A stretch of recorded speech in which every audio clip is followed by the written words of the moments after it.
मम्मीले घरबाट आएको कोसेल चाहिँ यही हो के पठाइदिनु भएको थाहा छैन सागसब्जी तरकारी पठाइदिन्छु भन्नुभएको थियो यो खासमा चाहिँ मम्मीले मात्र होइन यो रेणु आन्टीले पनि पठाइदिनु भएको हो दुईजना दिदी बहिनी भएर मलाई यहाँ तरकारी के पठाइदिन्छु भन्दै होइसिन्थ्यो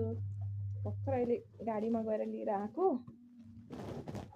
हेरौँ है त के पठाएँ सागसब्जी नै पठाइदिएको छु भन्दै होइसिन्थ्यो ल यो चाहिँ के हो बेथुको साग पठाइदिन्छु यो मम्मीले बेथुको साग र ओहो यो के को साग पठाइदिएको छ ए यहाँ रायोको साग र ऊ पनि छ तलबाट के अरे के सिमी के त हरियो सानो सानो खालको सिमी पनि छ के छ भन्नु यो फर्सी पनि छ क्या यहाँ त फर्सी पनि रहेछ ओहो काउली कति धेरै काउली पठाइदिएछ यो आन्टीले यो चाहिँ रेणु आन्टीले पठाइदिएको आन्टीको आफ्नै बारीमा फलेको काउली हो यति धेरै पठाइदिन्छ आन्टीले एक बारी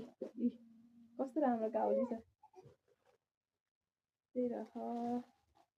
मम्मीहरूले त्यहाँ चाहिँ केरा पनि पठाइदिएछु केरा पनि भन्दै होइसिन्थ्यो त्यहाँ चाहिँ त्यो बाबुले सानो बाबुलाई मनपर्छ क्या उसले खान्छ अनि केरा पनि पठाइदिएछु भन्दै होइसिन्थ्यो यो सबै काउली रहेछ सागहरू रहेछ यति धेरै सबै काउली पनि हुनुपर्छ के छ काउली नै होला सबै कति धेरै काउली पठाइदिनु हो यति नै रह बाबु नगर यो सबै राख्नुपर्छ